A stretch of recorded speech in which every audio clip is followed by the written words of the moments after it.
Rebeldes americanos enfrentaram a maior superpotência militar da época. Numa guerra de desafios terríveis. Para derrotar os britânicos, precisaram de serviços de inteligência.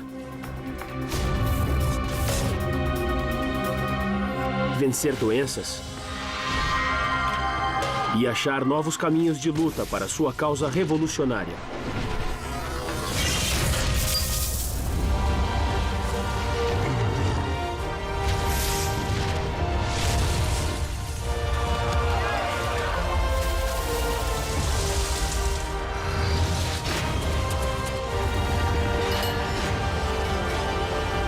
América, a saga dos Estados Unidos. Revolução.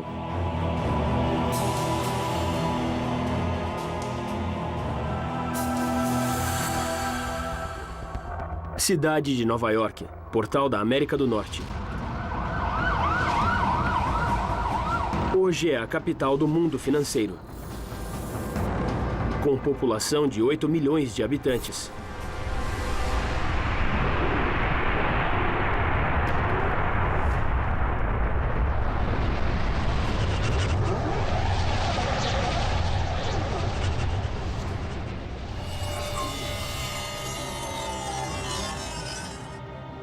Em junho de 1776, eram apenas 20 mil.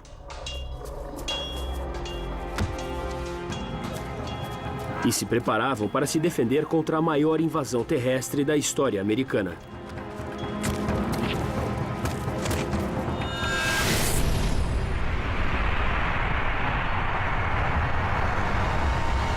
Cinco quilômetros a norte de Wall Street, onde hoje fica o cruzamento da Rua 23 com a Avenida Lexington. Rebeldes cavavam trincheiras para se defender no bairro de Kips Bay. O comandante em chefe do exército rebelde era o general George Washington. Ele já tinha expulsado os ingleses de Boston. Uma vitória surpresa contra forças superiores. Mas ninguém duvidava de que os ingleses voltariam.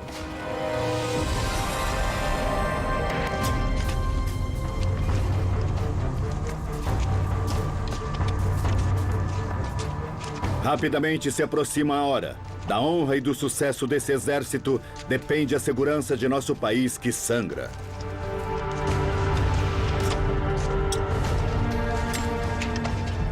Joseph Plum Martin foi inspirado a lutar sob o comando de Washington. Alistou-se com apenas 15 anos. O jovem agricultor se reuniu a milhares de voluntários não treinados. Nosso exército revolucionário era diferente. Era de uma nação que ainda não era nação de verdade, só começava. E nós enfrentamos a maior superpotência da época.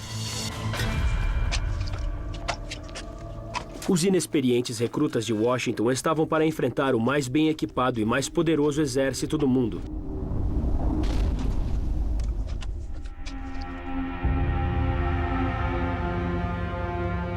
Em 29 de junho, 45 navios de guerra britânicos se agruparam ao largo da ilha de Manhattan.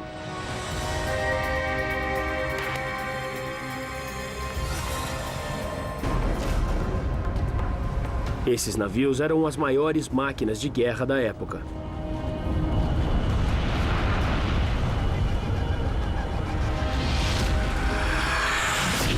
Construídos com mais de 2.000 árvores centenárias.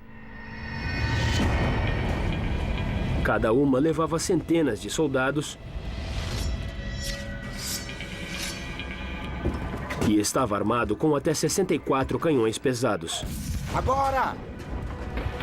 Capazes de arremessar uma bala de canhão em um alvo a 2 quilômetros de distância.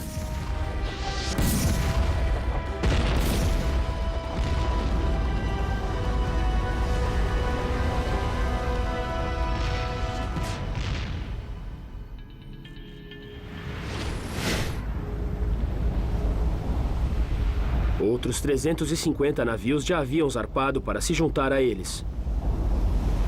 O plano britânico era aterrorizar os rebeldes até se submeterem.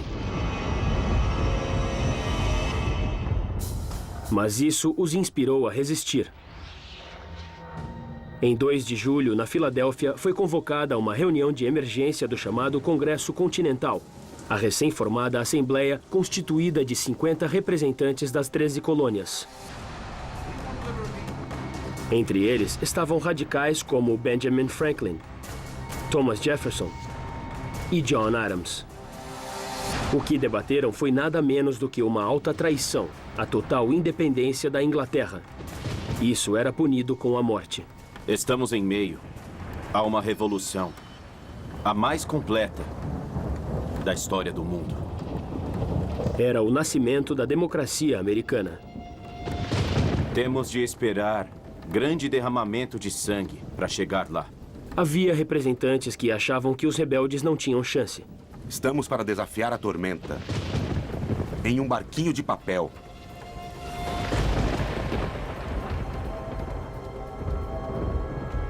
Mas os céticos foram superados na proporção de 5 para 1. E em 4 de julho de 1776, os representantes ratificaram um documento que mudaria o mundo: a Declaração da Independência Americana. Consideramos essas verdades como evidentes, que todos os homens foram criados iguais e foram dotados pelo Criador de certos direitos inalienáveis. Pense bem, estavam dizendo que nossos direitos não vêm de um rei ou de um governo. Nossos direitos vêm de Deus. E, além do mais, eles não podem ser tirados, são inalienáveis. Cada grupo, negros, mulheres, gays, todos entendem que a declaração diz que eles também são americanos. Então a declaração é o credo americano. Entre os quais a vida, a liberdade e a busca da felicidade. Você não fica indiferente quando lê essas palavras. E você sente a empolgação de ser parte de alguma coisa muito profunda. Podemos ser livres.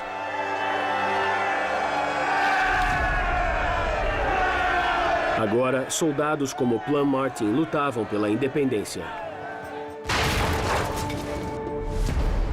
Em 21 de julho, 2 vasos de guerra britânicos abriram fogo sobre Nova York. Agora! Deve ter sido um choque. Nova York até então era uma cidade pacata de negócios. Então havia apoio significativo aos rebeldes. Mas também havia muita gente ainda leal ao rei. Um mês depois, Joseph Reed, secretário de George Washington, viu a frota inglesa se reunir ao largo de Nova York.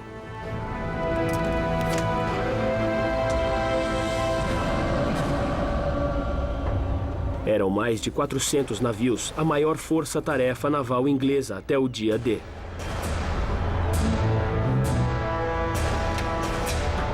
32 mil soldados britânicos estavam para invadir a ilha de Manhattan. Era o dobro do número de rebeldes.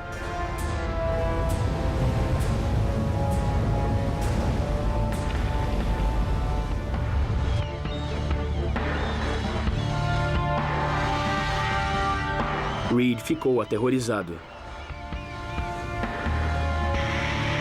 Quando olho e vejo a prodigiosa frota que reuniram, não posso deixar de me espantar com o fato de pessoas navegarem quase 5.000 quilômetros com tantos riscos e custos, só para roubar, pilhar e destruir outras pessoas, porque não querem pôr suas vidas e riquezas a seus pés. A cidade de Nova York não experimentará ataque semelhante até 11 de setembro de 2001.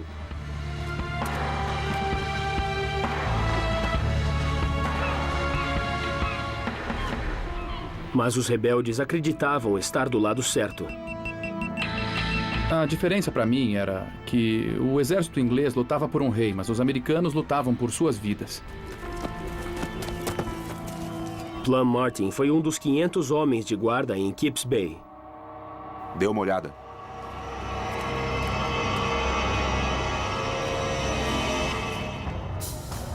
O que os olhos viram foram 4 navios ancorados.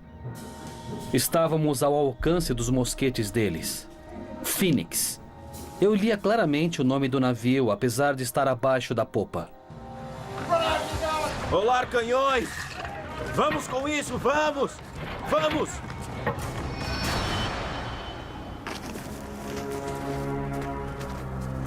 E o ataque começou.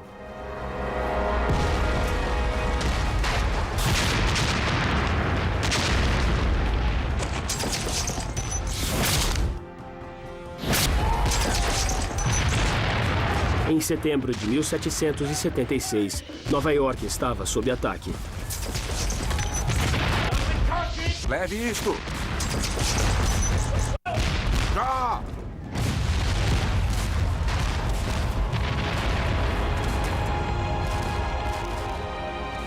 Em 1 hora, 2.500 tiros de canhão britânicos esmagaram as defesas rebeldes.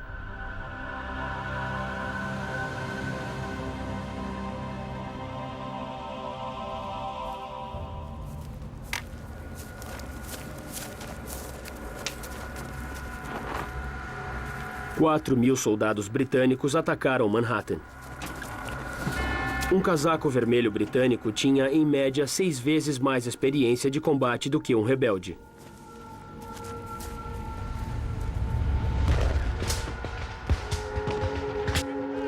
Voltem à formação! O exército de Washington foi vencido. Fiquem recuados! E bateu em retirada por um antigo caminho dos nativos americanos, que se tornará a Broadway. Em 20 de setembro, a cidade ocupada estava em chamas.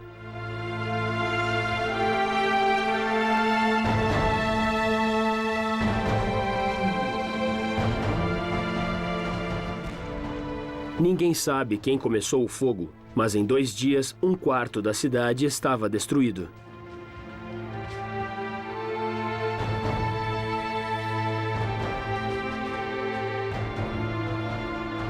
Isso dá a sensação de como as pessoas queriam ser livres, como iam resistir. A cidade incendiada, a cidade ocupada, dá uma ideia de como queriam a liberdade.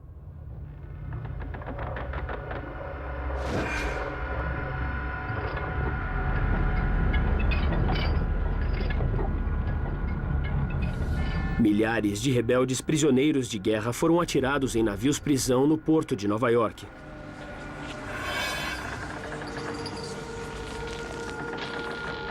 O mais notório foi o HMS Jersey, apelidado Inferno.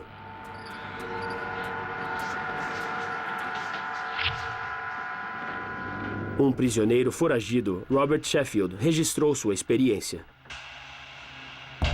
O ar era tão fétido que, às vezes, a lâmpada não continuava acesa, porque os corpos não eram retirados antes de estarem mortos há 10 dias.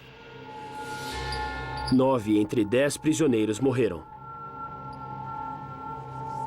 Há um memorial no Brooklyn aos que morreram nos navios-prisão ingleses no porto de Nova York. Milhares de americanos. 12.000 prisioneiros morreram nos navios, 3 vezes o número dos mortos em batalha.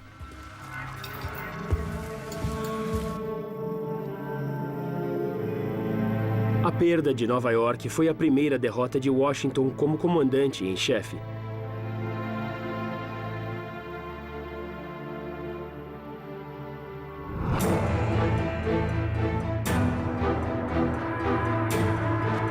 Enfrentando enorme desigualdade, ele levou a batalha para o interior.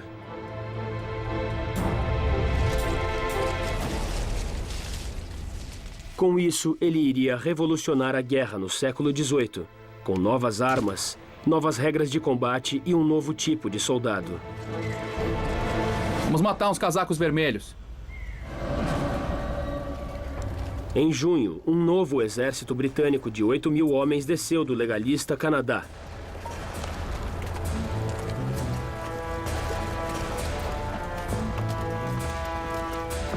Liderado pelo general John Burgoyne, um dos melhores oficiais de cavalaria e militares britânicos.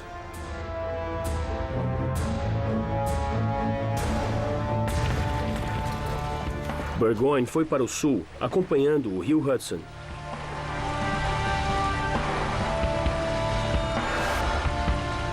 Seu exército era uma cidade móvel.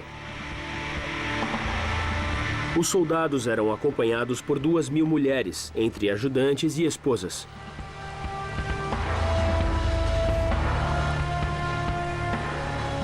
Duzentos carroções de suprimentos levavam 84 toneladas de munição,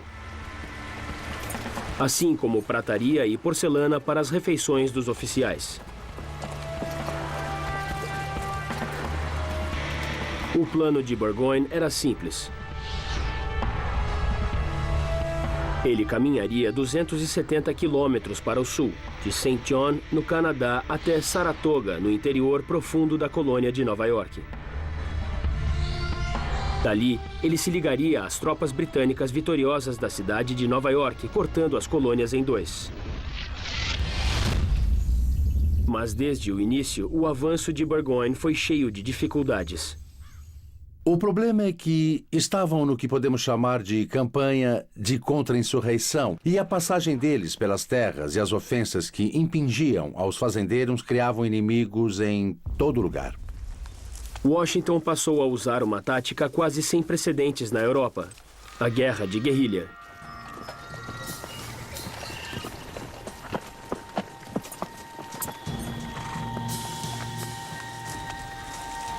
E também homens com habilidades aprendidas nas fronteiras. Então esse exército se reuniu com milicianos, com lenhadores, com franco-atiradores. E não lutou pelas regras. Os soldados britânicos eram treinados em batalhas campais. Agora enfrentavam franco-atiradores rebeldes ocultos na densa floresta. Seu líder era Daniel Morgan.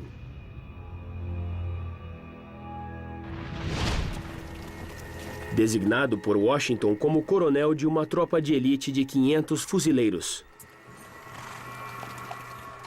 Ele foi um homem que se fez sozinho, apesar de não ter estudado em uma grande escola. Ele era um homem esperto, era durão e estava pronto.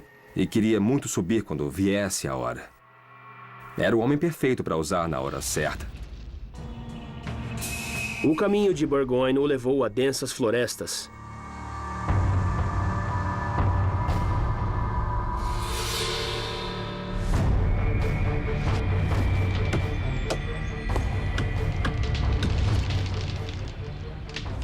As árvores, antes cortadas para fazer navios ingleses, agora serviam de bloqueio aos rebeldes.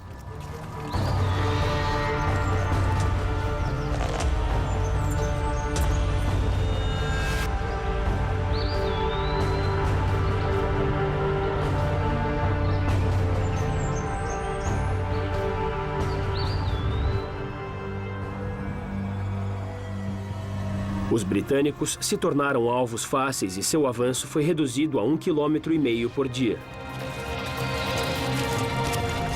A marcha para o sul foi um tormento de 6 semanas.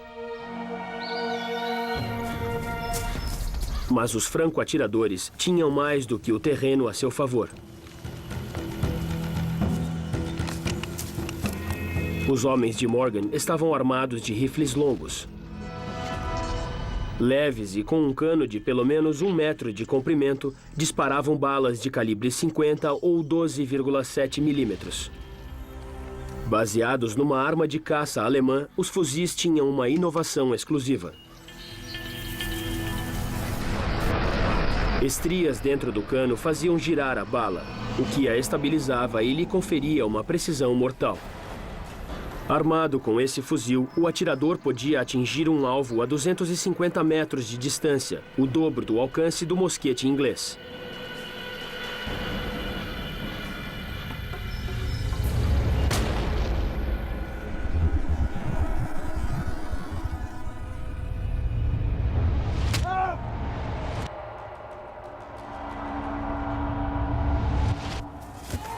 Primeiro, Morgan eliminou os batedores americanos nativos. 400 nativos se aliaram aos britânicos para preservar a terra de seus ancestrais. Mas agora Morgan e seus homens usavam táticas dos nativos americanos contra eles. Atacavam usando velocidade, discrição e surpresa. Após 3 meses, todos os batedores estavam mortos ou desertaram.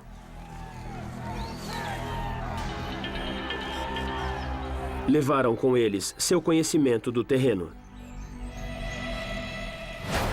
Os rebeldes passaram a novos alvos, adotando uma tática que reescreveria as regras da guerra. Agora! Em 1777, quando a Guerra pela Independência entrava no 2º ano, Nova York e outras partes das 13 colônias estavam em mãos inglesas. Na densidade das florestas, os rebeldes passaram a mirar o exército do general Burgoyne.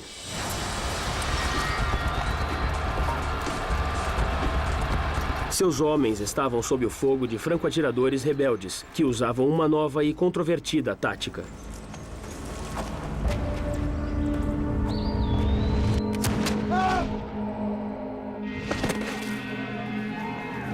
Os 2 exércitos lutaram perto de Saratoga.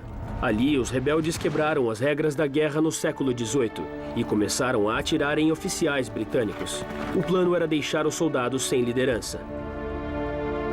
Os oficiais eram mais educados, conheciam as linhas de comunicação e conheciam exatamente as ordens. Eram a fonte para chegar a um bom resultado na batalha. No 53º Regimento Britânico, 10 dos 11 oficiais foram mortos ou feridos.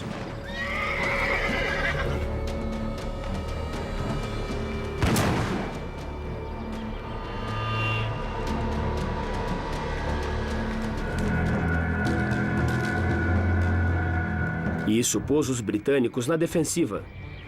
Foram reagrupados sob o comando do general Simon Fraser, que liderou o contra-ataque. Daniel Morgan, no comando dos franco-atiradores, agiu rápido. Suba naquela árvore e atire no casaco vermelho montado no cavalo branco. Seu melhor homem era um atirador de fronteira analfabeto irlandês, Tim Murphy.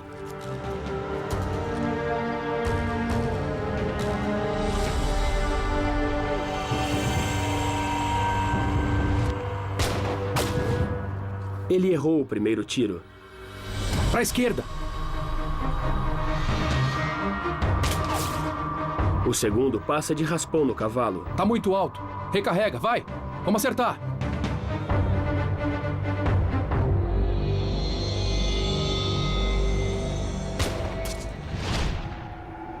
O terceiro tiro foi fatal.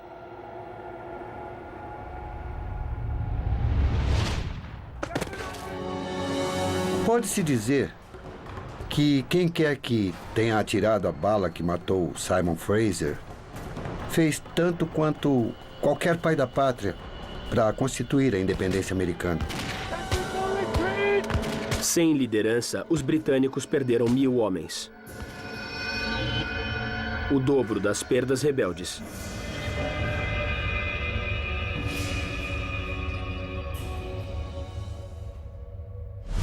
Em 17 de outubro de 1777, o general Burgoyne se rendeu. Foi um momento decisivo. A vitória persuadiu a maior rival dos ingleses, a França, a entrar na guerra do lado americano. E a marinha francesa vai forçar os ingleses a lutar em 2 frentes, terra e mar.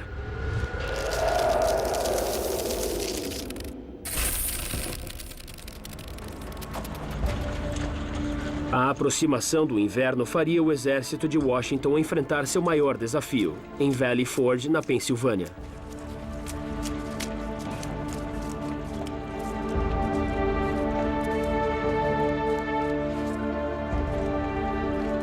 No frio gélido, os homens construíram 900 barracas em apenas 40 dias, mas estavam extremamente mal equipados. Era um exército de 14.000 homens, sem abrigos. O Congresso Continental não mandou recursos para o exército. E com força de vontade, coragem, liderança, com envolvimento, ele tinha de unir o exército no inverno terrível. Joseph Plum Martin, veterano da Batalha de Nova York, estava em Valley Forge. Era um lugar desolado. Estamos em condições miseráveis. Sem roupas, sem provisões e muito desanimados. A perspectiva é muito sombria. Olha, soldado, vai doer um pouco, mas aperte os dentes. O cirurgião Albigence Waldo viu o exército de Washington entrar em crise. Surpreendentemente sadio, o exército agora começava a adoecer pelo cansaço sofrido na campanha. Se não ficar limpo, vai ter de voltar para cá. Um quinto dos soldados não tinha sapatos. Com pouca água limpa, a disenteria se espalhou no acampamento. Em poucas semanas, 2.000 homens adoeceram e ficaram sem alimentos. Com os últimos 25 barris de farinha, os homens sobreviveram com um mingau, uma mistura rala de farinha e água.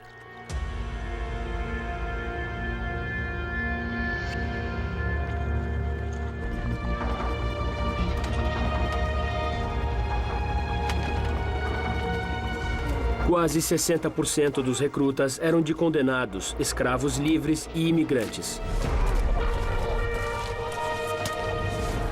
Manter esse incontrolável exército unido acabou sendo o maior teste da liderança de Washington. O que ele tinha era a certeza de que, se queria liberdade, isso ia custar. Ia custar sacrifícios, ia custar sangue, em invernos gelados em Valley Forge. Ia custar baixas. O general Washington era um grande general capaz de erguer seu exército em Valley Forge naquele inverno e ainda lutar. Eu gostaria de ter estado lá para lutar por ele. Eu lutaria. Mas o exército de Washington enfrentou um inimigo ainda pior do que o frio ou os ingleses: a varíola. A Revolução Americana coincidiu com a pior epidemia de varíola da história dos Estados Unidos. Muito contagioso, o vírus se espalhou pelos navios prisão. Isolados da doença por gerações, os colonos americanos tinham pouca resistência ao vírus e não havia cura. As vítimas explodiam em pústulas e chagas. O vírus se espalha no sangue e invade e mata células sadias, produzindo mais vírus nesse processo. 4 em cada 10 vítimas morrem.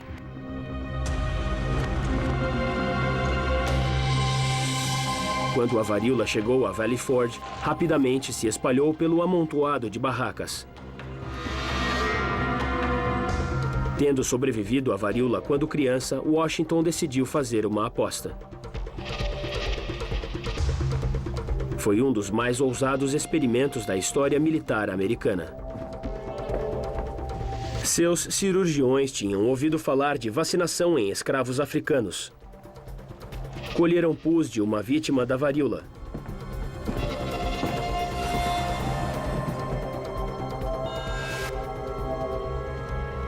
E o espalharam em cortes feitos na pele de um paciente sadio. A inoculação espalhou a infecção, mas em velocidade muito menor. Uma semana após a exposição, os glóbulos brancos da vítima tinham criado anticorpos que mataram os vírus antes da doença se espalhar. Mas era uma perigosa corrida contra o tempo. Para sobreviver, o sistema imunitário do paciente tinha de trabalhar mais rápido do que o vírus, ou ele sairia do controle. 1 em cada 50 inoculados morreu.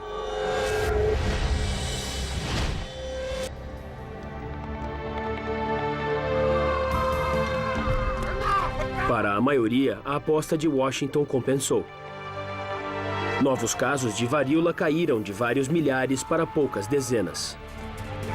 Vamos lá! Mas para vencer a guerra contra os britânicos, as inexperientes tropas de Washington deveriam se tornar verdadeiras máquinas de guerra. Essa tarefa exigiria um herói improvável.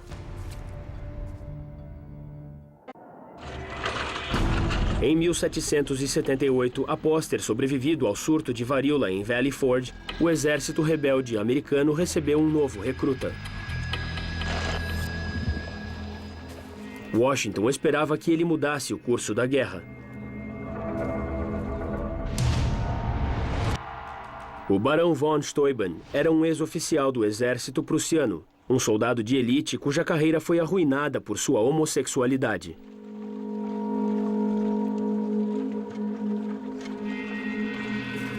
Washington o tornou um dos homens mais poderosos sob seu comando. Washington era genial para isso. Parecia que as pessoas não iam conseguir grandes feitos, mas sob suas ordens, qualquer um ficava pronto para qualquer desafio. Ele era mesmo um grande líder. Pra cima. A missão de von Steuben era reinventar o desmoralizado exército rebelde para que enfrentasse os ingleses em campo aberto. Nossas armas estão em condições terríveis, cobertas de pó. Nossos homens estão literalmente nus, alguns no verdadeiro sentido da palavra. Von Steuben começou por treinar disciplina com os recrutas de Washington, que ele achava diferentes de todos os que tinha treinado antes. O gênio dessa nação não pode ser comparado com o prussiano, ou austríaco ou francês. Assim, você diz a seu soldado, faça isso, ele faz. Mas aqui, sou obrigado a dizer, essa é a razão pela qual você deve fazer isso, e aí ele faz. Von Steuben trouxe ordem, disciplina e higiene a Valley Forge. Mudou as latrinas para longe dos locais de habitação, reconstruiu as cozinhas do lado oposto do acampamento e organizou as barracas por regimento e companhia. Também escreveu um manual de treinamento, partes do qual são usadas por militares americanos até hoje. Mas depressa! Vamos! Von Steuben formou um corpo de elite de 100 homens com quem treinou táticas europeias de batalha. Levanta! Vamos! Cada um treinaria outros 100. Pra cima! Ele também deu instruções sobre uma arma nova e mortal. A baioneta iria revolucionar o modo dos rebeldes lutarem.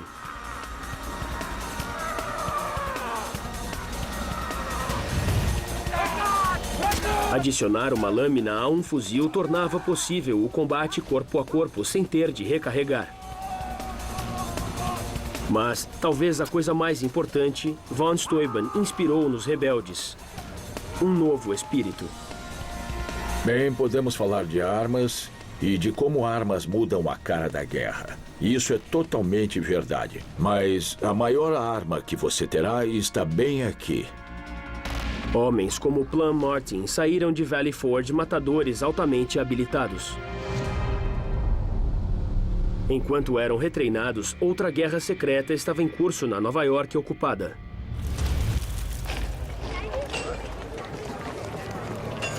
Aqui, uma rede de espiões se ocupava de passar informações aos rebeldes.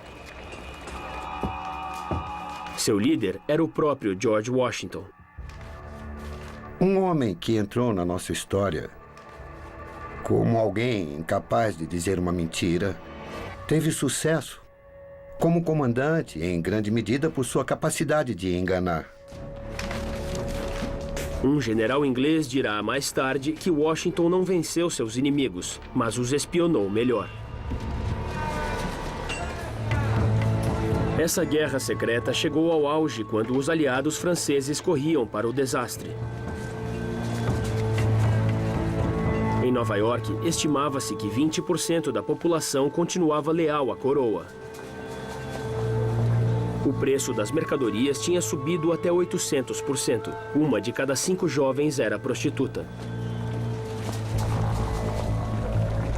Para os britânicos, o comerciante Robert Townsend era um legalista. Um membro da milícia legalista que escrevia para a imprensa legalista. Mas para a rede de espionagem de Washington, seu codinome era Cooper Jr.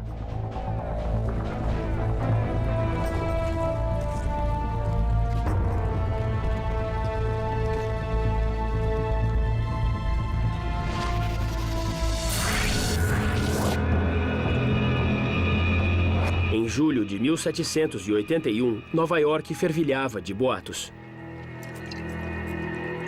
Avistaram uma frota francesa ao largo de Rhode Island. Diziam que o plano dos britânicos era mandar navios de guerra de Nova York para um ataque surpresa.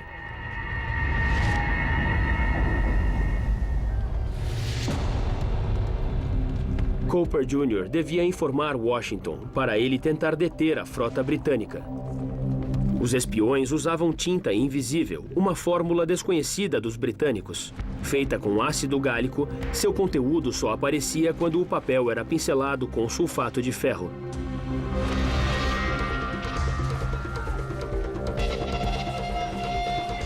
Levem o homem. Não!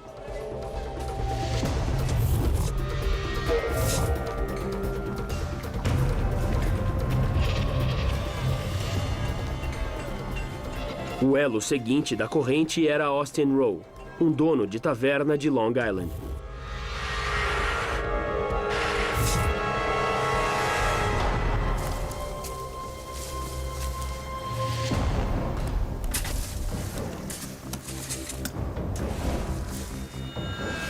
Seu contato, Abraham Woodall, apanhou a mensagem e a enterrou em um local combinado.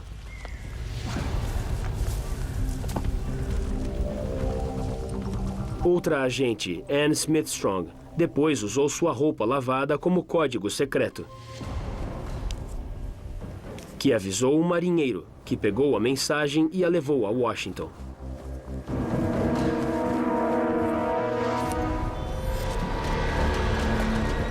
Washington respondeu mandando tropas a Nova York para ameaçar a cidade, forçando a frota inglesa a ficar ali, no porto de Nova York.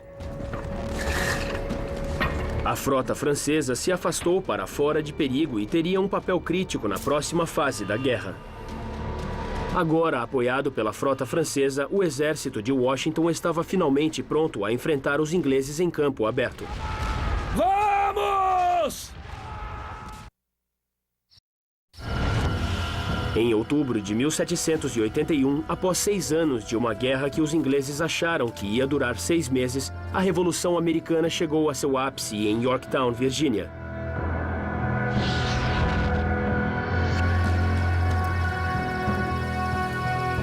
Em trincheiras, à volta da cidade fortificada, Plum Martin, agora sargento, esperava, com mais 8.000 soldados rebeldes, o sinal para atacar. O exército de Washington se reinventou. Com franco-atiradores. Para a esquerda!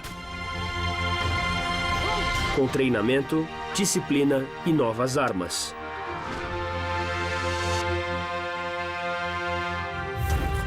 E com uma rede de espionagem que salvou a frota francesa e deu aos rebeldes o domínio no mar. O que restava do exército inglês estava sitiado em Yorktown. Acuados na cidade, os casacos vermelhos esperavam por reforços. Mas na Inglaterra, essa guerra era muito impopular, além de ser extremamente cara. Esse era um caso de aguentar as ações dos ingleses por um tempo que fosse suficiente para ficarem esgotados com a luta e verem que a luta não teria fim. Era a chance de Washington de acabar a guerra com um golpe decisivo. Ele se comprometeu com a ideia de ser mesmo autossuficiente.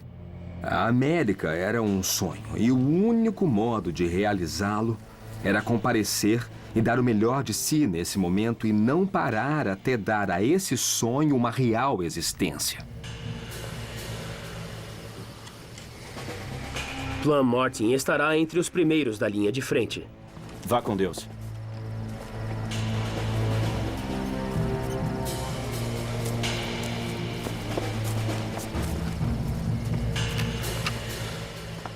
Como está, meu amigo? Bem, e você?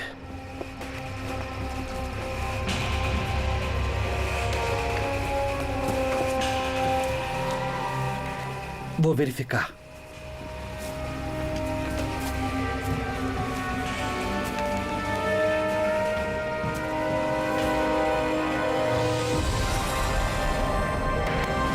Atrás das defesas de Yorktown, 9.000 experientes soldados ingleses estavam esperando.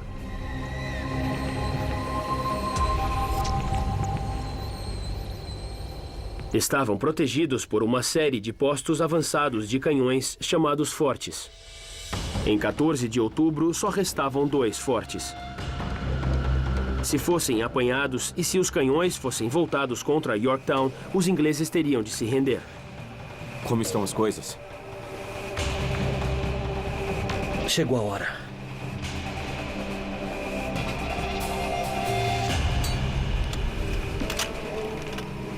As baterias das nossas linhas estão silenciosas e esperamos ansiosamente pelo sinal.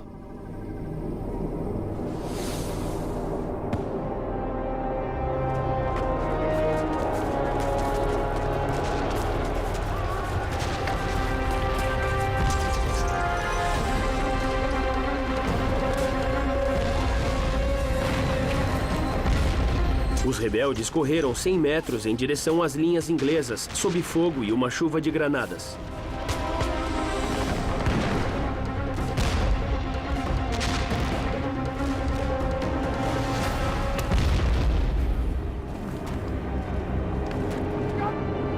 Vamos! Vamos! Uma força de 400 homens avançou e invadiu o forte britânico. Lutando corpo a corpo e com baionetas, os casacos vermelhos recuaram.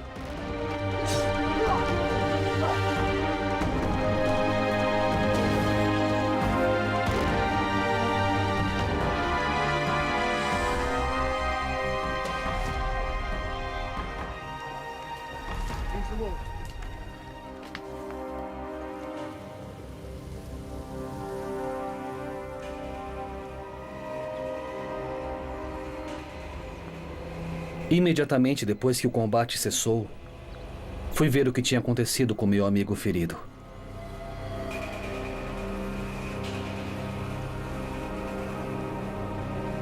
Ele estava morto. 34 camaradas de Martin estavam mortos ou feridos. Mas abriram caminho nas defesas de Yorktown.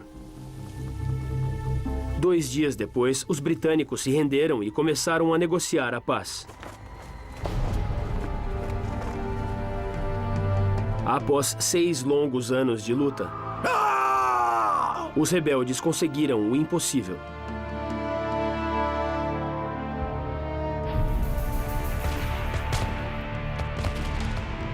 Os Estados Unidos foram o único país a ganhar sua independência dos britânicos com uma guerra.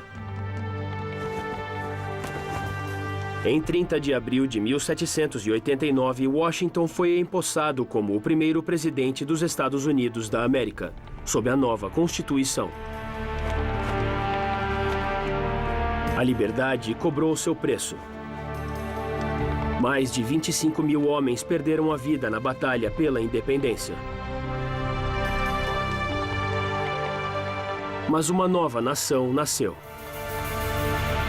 Consideramos estas verdades como evidentes, que todos os homens foram criados iguais e foram dotados pelo Criador de certos direitos inalienáveis, entre os quais a vida, a liberdade e a busca da felicidade.